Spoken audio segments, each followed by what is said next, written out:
देवपुरा पहाड़ियों से घिरा हुआ, मिट्टी की खुशबू और संघर्ष की सच्चाई से भरा एक छोटा गांव। बरसों से सूखे ने यहाँ की जमीन को ऐसा जकड़ा था कि फसल का नामो निशान तक नहीं बचा था। खेतों में अब सिर्फ दरारें थीं और उन दरारों से भी ज्यादा गहरी दरारें लोगों की उम्मीदों में थीं। देवपुरा के एक कोने में मिट्टी और बांस की एक झोपड़ी थी।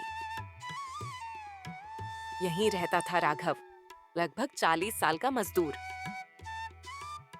मजबूत हाथ, झुकी हुई कमर, लेकिन आंखों में अब भी उम्मीद की हल्की सी लौ। राघव की पत्नी कावेरी अलाव की तरह गर्म दिल वाली महिला। घर में गरीबी चाहे जितनी थी, पर उसका मन हमेशा भरा पूरा था। 2 बच्चे और बड़ी बेटी छवि 12 साल की और छोटा बेटा करण 8 साल का। राघव दूसरों के खेतों में दिन भर मजदूरी करके परिवार को संभालता था, लेकिन आजकल काम मिलना मुश्किल था, क्योंकि गांव में खेत ही नहीं बचे थे तो काम क्या मिलता। ऐसे ही एक दिन शाम को झोपड़ी के बाहर तेज हवा में धूल उड़ रही थी और अंदर एक भयावह सन्नाटा फैला था। राघव घर लौटा तो देखा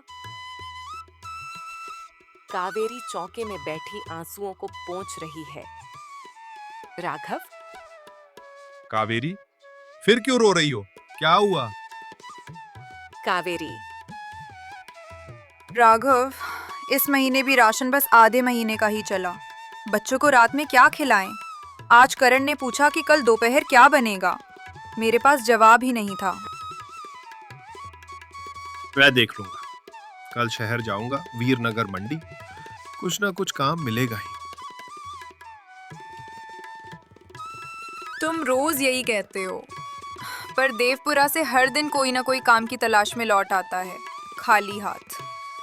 मैं लौट कर नहीं आऊंगा खाली हाथ, कसम है मुझे। कावेरी कुछ बोल न सकी। आंसू थम गए, पर चिंता नहीं। उस रात राघव ने देर तक नींद नहीं ली। सिवाय हवा की आवाज और बच्चों की नींद में डूबती हल्की सांसों के घर में कोई आवाजें नहीं थी।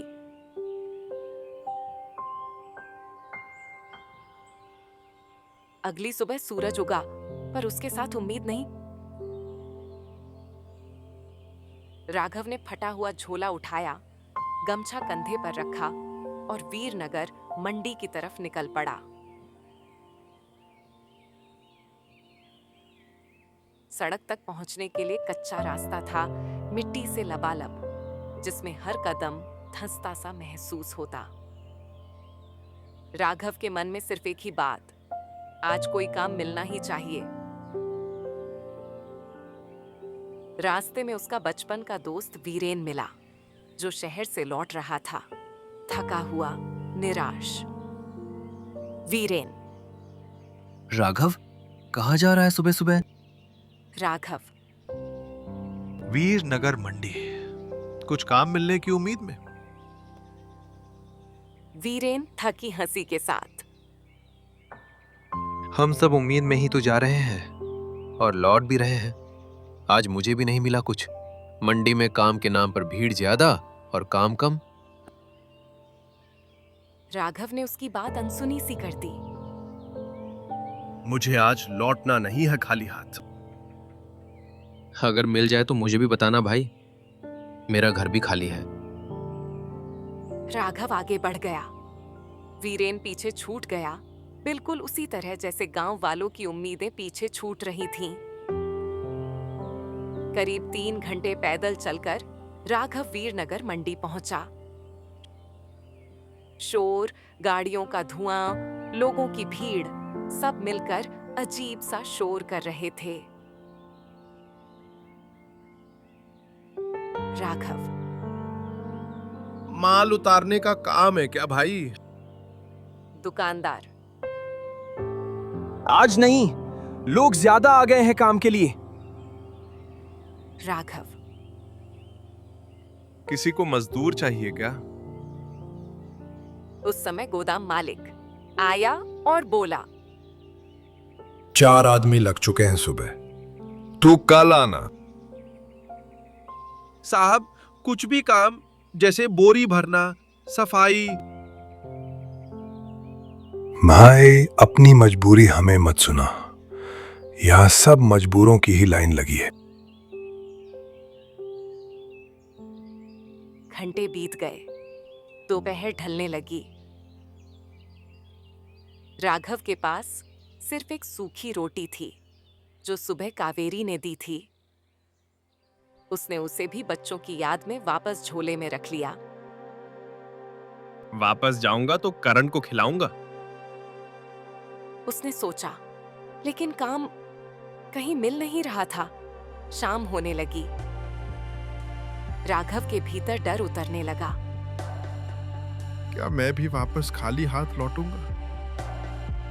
तभी उसे सड़क किनारे एक बड़ा गन्ने का कारखाना दिखा। अमलपुर शुगर मिल। वहां ट्रकों की भीड़ थी। कुछ मजदूर काम कर रहे थे। राघव तेजी से उधर भागा। राघव एक फोरमैन से, साहब, मजदूर चाहिए क्या? मैं काम कर लूंगा, रात दिन करूंगा। कहां से आया है? देवपुरा से।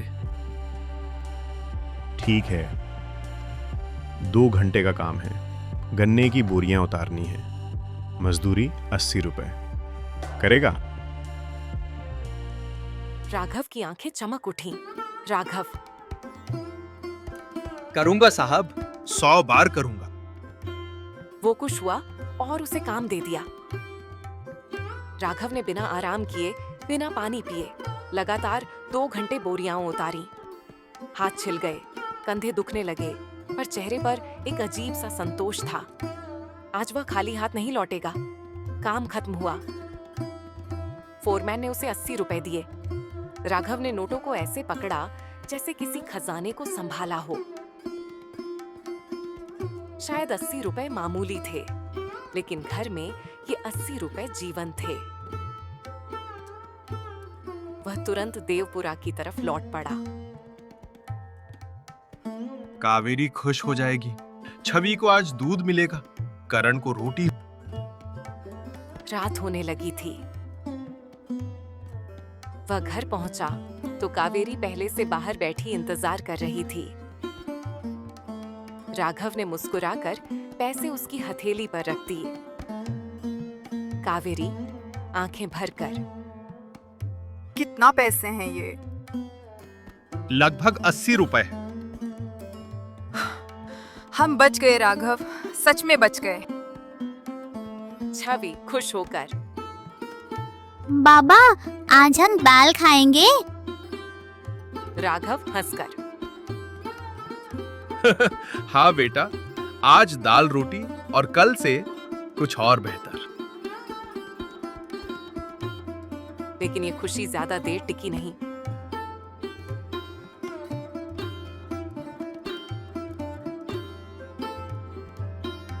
अगले दिन गांव में एक खबर आई जिसने पूरे देवपुरा को हिला दिया।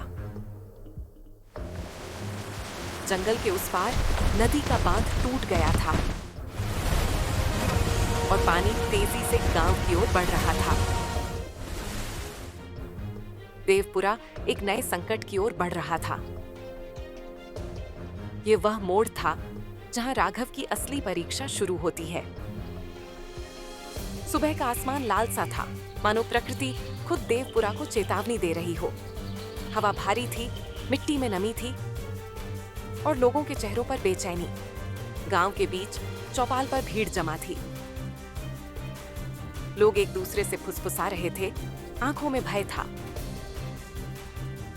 देवपुरा के बुजुर्ग, जिन्हें सब काका हरिराम कहते थे, सबसे आगे खड़े थे। उनका माथा चिंता से भरा हुआ था। राघव भी भीड़ में पहुंच गया। राघव, काका क्या हुआ? सब ऐसे क्यों खड़े हैं? हरिराम काका दुखद होकर, बरेली नदी का बांध टूट गया है बेटा। पानी सीधे इसी ओर बढ़ रहा है। क्या हमारे गांव तक आएगा पानी? अगर बारिश तेज हुई तो देवपुरा कुछ घंटों में डूब भी सकता है। ये सुनते ही भीड़ में शोर मच गया।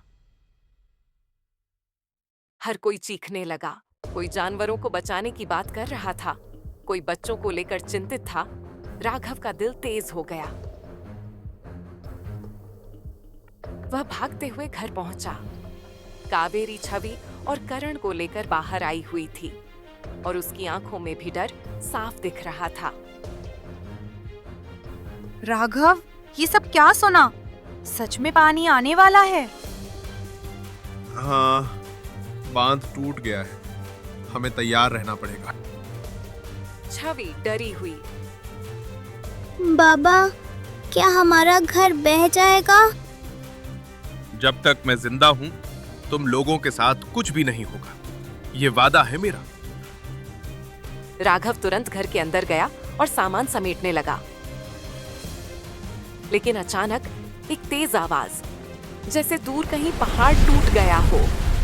लोग चीखते हुए भागने लगे। पानी, बाढ़ का मटमैला भयानक पानी दूर जंगल के किनारे से तेजी से बहता हुआ गांव की ओर आ रहा था। करण, माँ, पानी आ रहा है। राघव, जल्दी चलो, बच्चों को ले चलो। गांव में अफरा तफरी मच गई। हर घर से लोग भागते हुए बाहर निकलने लगे। कुछ लोग छतों पर चढ़ रहे थे, कुछ जानवरों को खोल रहे थे। राघव ने छवि को अपनी पीठ पर बिठाया, करण को गोद में उठाया और कावेरी को साथ लेकर ऊंची पहाड़ी की तरफ भागने लगा। लेकिन पानी तेजी से बढ़ रहा था। मिट्टी गीली हो रही थी, पैर धंस रहे थे। राघव का हर कदम भारी और डरावना था। कावेरी, राघव, जल्दी, पानी बहुत तेज है। कावेरी, तुम बच्चों को कसकर पकड़ो, हम रुकेंगे नहीं। गांव के बीच पहुंचते ही पानी उनके पैरों को छूने लगा था। लोग चिल्ला रहे थे, जल्दी पहाड़ी पर जाओ। राघव ने पूरी ताकत से आगे बढ़ना शुरू किया। छवि उसकी पीठ पर कांप रही थी। करण रोते रोते थक गया था। राघव कूदते हुए एक बड़े पत्थर पर चढ़ा। पानी अब कमर तक आ चुका था। तभी अचानक एक तेज लहर आई और गांव का आधा हिस्सा पल भर में बह गया। मिट्टी की दीवारें ढहने लगी, झोपड़ियां टूट रही थीं, पशु चिल्ला रहे थे। देवपुरा जैसे एक दुःस्वप्न में डूब गया। राघव धीरे धीरे पहाड़ी के नजदीक पहुंच रहा था, लेकिन तभी एक बूढ़ी औरत गूंजाबाई की आवाज सुनाई दी। वह पानी में फंस गई थी और मदद के लिए चीख रही थी। गूंजाबाई, राघव बेटा, कोई है? मैं डूब रही हूँ। कावेरी ने राघव का हाथ पकड़ लिया। राघव, मत जाओ, पानी बहुत तेज है। वो किसी की माँ है कावेरी, अगर आज उसे छोड़ दिया तो मैं खुद को कभी माफ नहीं कर पाऊंगा। राघव ने बच्चों को कावेरी के हवाले किया और तेज बहते पानी में कूद पड़ा। वह पूरी ताकत से गूंजा बाई की ओर बढ़ने लगा। लहरें उसे धक्का दे रही थीं, काई लगी मिट्टी फिसल रही थी। पानी की सतह पर लकड़ियां और टहनियां बह रही थीं, जो शरीर से टकराती तो दर्द देती थीं। लेकिन राघव रुका नहीं। उसने गूंजाबाई का हाथ पकड़ लिया। उनका शरीर पानी में आधा डूब चुका था। चिंता मत करो माँ, मैं ले जा रहा हूँ आपको। बेटा, भगवान तुम्हें खुश रखे। मुझे लगा मैं गई। राघव ने उन्हें कंधे पर डाल लिया और पहाड़ी की ओर चढ़ने लगा। ये चढ़ाई उसकी जिंदगी की सबसे कठिन चढ़ाई थी। कावेरी, छवि और करण ऊपर खड़े थे, रो रहे थे, आवाज लगा रहे थे। राघव ने पूरी ताकत लगाई, एक एक कदम जान जोखिम में डालकर, और आखिरकार वह उन्हें लेकर सुरक्षित जगह पहुंच गया। सब तेजी से ऊपर की पहाड़ी के सुरक्षित हिस्से में पहुंच गए। देवपुरा अब पीछे दूर दिखाई दे रहा था और उसका आधा हिस्सा पानी में समा चुका था। कावेरी रोते हुए, राघव, अगर तुम्हें कुछ हो जाता तो? जब तक जान बाकी है किसी को कुछ नहीं होने दूंगा। बाबा, गांव डूब गया। गांव डूबा है, हम नहीं। और जब हम जिंदा हैं तो सब फिर से बना लेंगे।